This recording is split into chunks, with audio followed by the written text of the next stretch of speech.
Welcome everyone, my name is Ankit. In this video I am going to talk about IoT, which means Internet of Things. In this video I am going to talk about how really IoT works, what are the components of IoT and the disadvantage and advantage of IoT, application of IoT, scope of IoT and the challenges faced by IoT. So I hope guys you will like my video, so watch till end. In simple terms, the IoT refers to digitally connected universe of smart devices. The term IoT was coined in 1999 by computer scientist Kevin A. Stone.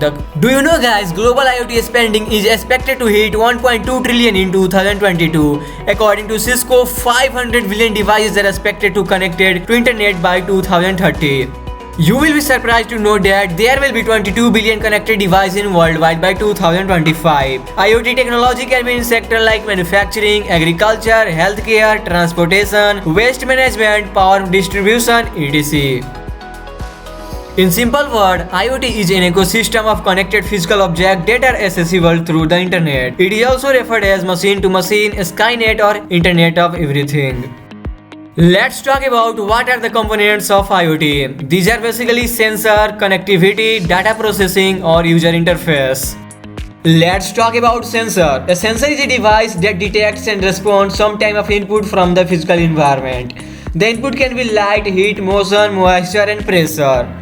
There may be analog sensor or digital sensor. The example of digital sensor are accelerometers, pressure and temperature sensor.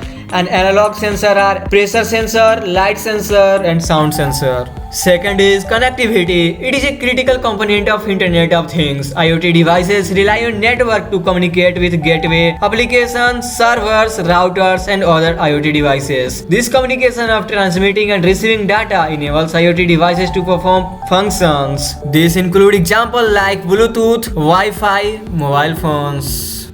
The third component of IoT is data processing. In processing stage, a computer transforms raw data into information. The transformation is carried out by using different data manipulation techniques. There are three stages of data processing: data preparation, program preparation, and third, compiling and running the program. And the last component of IoT is user interface. The user interface is the point of human-computer interaction and communication in a device. This can include keyboard, mouse, and the appearance of desktop. It is also the way through which user interact with an application or website. Let's move ahead. Now I am going to talk about application of IoT devices. IoT in healthcare, smart cities, agriculture, management, industrial automation, disaster management, big data analysis, smart grid, and energy management. Some best example of IoT devices are smartphones, smart refrigerator, smart watches, smart door lock, smart bicycles, fitness tracker, smart security systems. Now I am going to talk about some advantages of IoT. It basically reduces the cost, it also increases the productivity and higher the efficiency, improve the customer experience, increase mobility and agility, minimize the human effort and time, better healthcare management, stay connected with us and also with your pocket personal assistant. Let's talk about disadvantages of IoT. It includes complexity, compatibility, privacy concern, leisure employment and technology addiction. Do you know guys, according to a research, the India IoT market is expected to grow at a CAGR of 17.1%. It is expected to reach $1 trillion in next 5 to 7 years. Let's talk about some career opportunity in IoT. It can be IoT specialist, IoT architect, program manager, IoT consultant, IoT developer, IoT product manager, etc.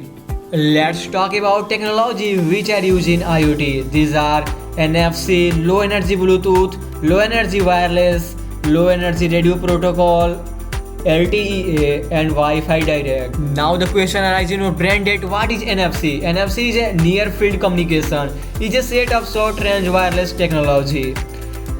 Typically require a distance of 4 cm or less to initiate. And LTE, long-term evolution, is a standard for wireless broadband communication.